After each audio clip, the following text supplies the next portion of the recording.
नमस्कार, मैं Rajinikanth. Trending corner में आप सभी का बहुत बहुत स्वागत है। मध्य प्रदेश के इटारसी जंक्शन पे हुए रेल हादसे की खबर आज ट्रेंड कर रही है पूरे देश भर में। मैं बता दूं कि इटारसी जंक्शन पर समर स्पेशल ट्रेन जो बिहार के सहरसा तक जाती है मध्य प्रदेश से होते हुए, वह डिरेल्ड हो गई। 2 बोगी जो है पटरी से नीचे उतर गई। सबसे सुकून देने वाली बात यह है, या जो राहत की बात है, कि किसी के हताहत होने की सूचना नहीं है, मगर बैक टू बैक एक के बाद हो रहे रेल हादसों ने लोगों को चिंतित जरूर कर दिया है। बता दें कि मध्य प्रदेश के रानी कमलापति स्टेशन से खुलकर यह ट्रेन बिहार के पटना और पटना से होते हुए सहरसा तक जाती है। सभी यात्री सुरक्षित हैं, मगर यात्रियों के अंदर जो है काफ़ी भय दिख रहा है। लोगों को समझ में नहीं आया कि आखिर अचानक ऐसा क्यों हो रहा है। बैक टू बैक एक के बाद हुए रेल हादसों ने सबको झकझोर कर रख दिया है। और कुछ दिन पहले ही आपको याद होगा कि टाटा नगर चक्रधरपुर हावड़ा मुंबई एक्सप्रेस जो है बाराबंकी में वो डिरेल्ड हुआ था। कुछ लोगों की जान भी गई थी, और इससे पहले भी बहुत सारी घटनाएं घट चुकी है। 18 जनवरी को गमरिया रेलवे स्टेशन पर ट्रेन हादसा होता है, 4 लोगों की मौत हो जाती है। 18 फरवरी को जामताड़ा और विद्यासागर स्टेशन के बीच में ट्रेन हादसा होती है, 2 लोगों की मौत हो जाती है। और इससे पहले भी ट्रेन हादसों का जो दौर चलता रहा है देश में, हर किसी को पता है कि सबसे बड़ी जो घटना घटी थी वो बालासोर में 300 लोगों की मौत हुई थी 2 जून 2023 को।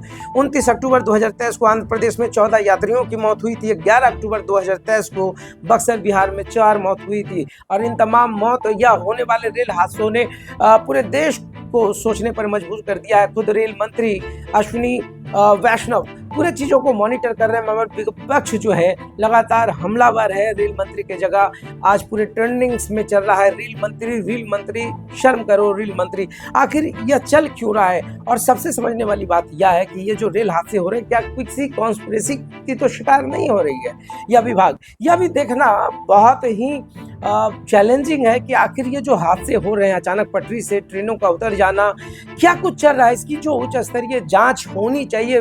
कॉन्स्पिरेसी की बात कर रहा है बहुत लोग, जो सोशल मीडिया पर 2 धड़ा अभी टकरा रहे हैं या एक दूसरे पर काउंटर अटैक कर रहे हैं। तो एक धड़ा जो रेल मंत्री कह रहा है, वही दूसरा कॉन्स्पिरेसी की बात कर रहा है कि कोई ना कोई गद्दार तो है जो इन तमाम चीज़ों को अंजाम दे रहा है। मगर इस पर ये जो सोशल मीडिया पे ट्रेंड्स होते हैं, और आपको भी पता है कि सोशल मीडिया पे क्या कुछ चलता है, मगर इस पूरे चीज़ों को बहुत ही गंभीरता से लेने का वक्त आ गया है। रेल मंत्री को समझना होगा, देश के प्रधानमंत्री को समझना होगा कि आखिर ये जो हादसे लगातार होते जा रहे हैं, सोशल मीडिया पे जो 16-17 घटनाओं का जिक्र हो रहा है विपक्षी ओर से, और सभी लोग जो है इसको ट्रेंड्स कर रहे हैं, तो ये तो सबसे बड़ी घटना है रेल विभाग का।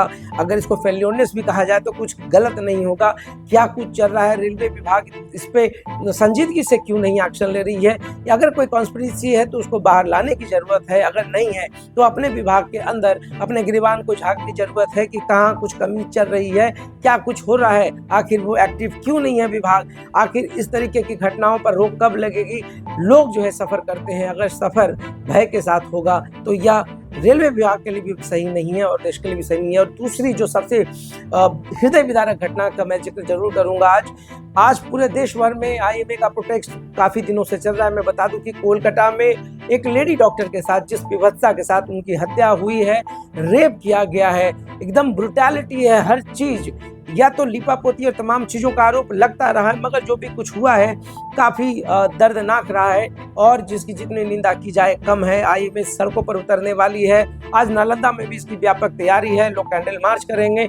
और क्या कुछ है पूरे देश भर में इस कानून को लेकर के अलग अलग प्रतिक्रियाएं आ रही हैं। लोग जो है दिल्ली से लेकर के मुंबई और मुंबई से लेकर तमाम जगहों की बात कर रहे हैं कि सरकारी अस्पताल सुरक्षित नहीं है। रेस्ट रूम की बात हो जाती है, सुरक्षा पर प्रश्न चिन्ह लग रहा है कि सरकार जो है डॉक्टरों की, खास करके महिला डॉक्टरों की सुरक्षा क्यों नहीं मुहैया करा रहा है। क्या कुछ दिक्कतें आ रही हैं?